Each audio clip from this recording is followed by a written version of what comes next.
maybe losing the best backcourt in the country in Ulis and Murray? Do you and Malik sort of welcome the opportunity to step right in and maybe keep that reputation in Lexington with a whole new group? Oh, yeah, definitely. I mean, the day they lost, I think it was a Saturday. They lost on either a Friday or a Saturday. And as soon as they lost, our Twitters just started blowing up, like, just can't wait till next year. But, I mean, they were, like you said, the best backcourt in the country to me. I mean, they were both All-Americans. So just try to live up to the hype. Don't go in with any nerves. Just go in and do what we're supposed to do, and I feel like we could be up there. So Cal calls you the general? Yeah. When did he tell you that?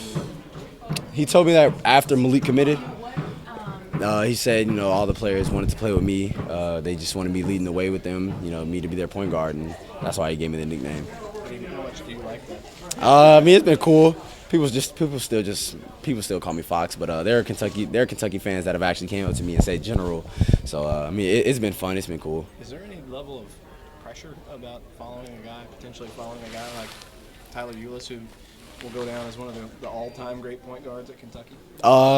You would think it should be pressure, but I don't feel any pressure. I'm still going out to play basketball. I'm still doing what I love to do. So if I'm having fun with it, I won't see anything as being pressure. He came in. He made it pretty clear he wanted to break John Wall's records, or his assist record, and then he went out and did it last year. Are you the kind of person motivated by those numbers? Do you look at that list and say, "I'm coming for Tyler Ulis's record"? No, not really. Just because Tyler scored. They both averaged about 17 a game and still had about 9 assists. So I mean, if I could be a double guy, I could do it. So I mean, I'm just going out trying to play hard, do what I'm supposed to do. If my numbers reflect how I'm playing, I should feel good about myself. Seems like Sasha is a guy that, even though he's a top 30 guy, he's here at McDonald's All-American with you guys, because you have so many other elite recruits in this Kentucky class, maybe overlooked a little bit. Should he be? No, he shouldn't. He's one of the most skilled. He's one of the most skilled guys here.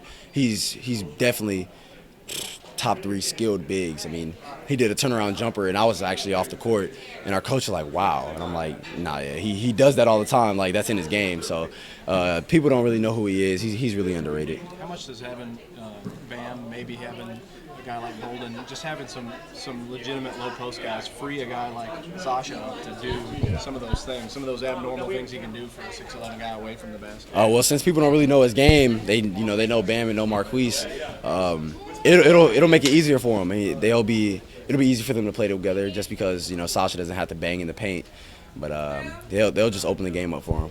In terms of banging in the paint, when the whole thing about Kentucky's team last year was they didn't have a guy who would go be the enforcer inside. Is that going to be a concern next season with a guy like Bam? Nah. Bam's a grown man. I don't think it'll be a problem. When he decides he's going to rebound and the other guy's trying to get it from him, how do you handicap that usually? I mean, if Bam looked like he's about to jump, I don't even jump. I can't get to where he's getting. And then once he grabs the ball, there's no popping it up. He's not letting it go. You're gonna break a finger. Sasha said that Bam is the funniest guy of you guys here, the Kentucky guys. What's he do that's funny? He's just always active. Like, Bam doesn't stop moving. He'll mess around and like come and flick your ear, and then 2 minutes later come and flick the other one. You just have you like this, but he just stays active all the time. Do you guys feel like you built a bond kind of with on and off court? You're on the same team at the game? Oh yeah, I mean, I already knew Bam before we came to this event, so I mean, we had a pretty good relationship already. We'll call each other, text each other most of the time, but we've had a pretty good relationship. How did you know? I mean, just through basketball. I think I met him my sophomore year, and then actually, I mean, we knew who each other were in the 8th grade, just because we were already on the national scene.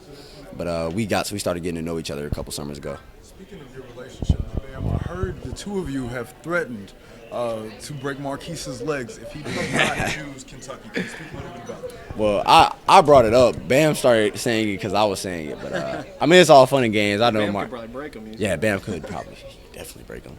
But I mean, I've known Marquise for a long time, and it's just fun and games. I mean, I tell him, go wherever makes you happy, whatever's the best fit for you. But I mean, if you don't, I mean, I think his best fit is at Kentucky. But I mean, if he doesn't, I'll still be happy for him. I might still try to break his legs, but he'll be all right.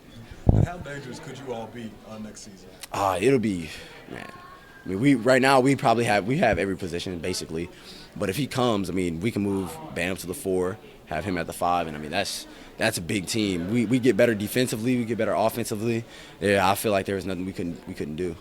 And, I was talking with a couple of the guys, and I said a couple of things they liked about Cal, especially Malik said he liked that Cal didn't tell him what he wanted to hear. He told him the things that he didn't want to hear. Was that true in your interaction with Coach, and how does that let you know that he'll make you better as a player? Oh yeah, Coach, he definitely tells you how it is. Sometimes he'll say it in a nice way. Sometimes he'll really keep it real. But I mean, that's you want nothing else. You want nothing less from a coach. You don't want someone who's always going to praise you and give you high, just tell you what you did right.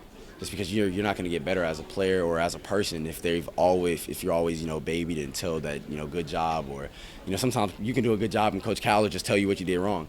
But then the next time he'll be like, you did it right, or just don't make the same mistake. But that's why I think that's what makes Coach Cal just such a great coach. Right, and he's also a little bit of a player's coach. As hard as he can be, or as straightforward as he can be, he also gives players a lot of freedom. Is that something that appealed to you as well? Definitely. You want to go into a structure. You want to go into a system, but you don't want to have to be a robot. Sometimes if something opens that's not in the system, he'll let you take it. I mean, he just says don't throw up any really bad shots. But if you do, you better make it. But even if you might make it, you might come out for taking that horrible shot. But he definitely lets you play. He'll let you play, and then as long as you're defending, you'll stay on the floor. Does it pump you up a little bit to hear people kind of talking trash already before the season, before you all are even at your colleges? Oh yeah, the first night actually when we went. This place named after something I couldn't remember, but it was like games and food, and me, Bam, and Sasha's pretty quiet, but me, Bam, and Malik were talking about who's gonna be number 1 next year, and I mean we're just walking around saying we are. Somebody was like we're gonna be top 5, and we looked at him like he was crazy, but I mean everybody's gonna trash talk. Everybody wants to be the best, so you should never think anything less of yourself. I was asking you yesterday about the Fab Five, and you said you watched that documentary a bunch of times. I was wondering what else you've taken from that. I mean, just how they were able to gel together. They ended up starting 5 freshmen, and people looked at their coach like he was crazy. But I mean, Coach Cal, he's done that multiple times, and for him, it's the norm. Everybody always goes and like, do you think you'll play? I mean, I can't say I'm gonna play, but he has a history of playing freshmen. I mean, if I earn my spot, I'll take it. But with us 5 coming in, I mean, it could be like the Fab 5, but I feel like we have, players returning, that'll be good. So you could compare it to the Fab 5, but I wouldn't say that we're the Fab 5. But if we can do half of what they did, I'll be fine.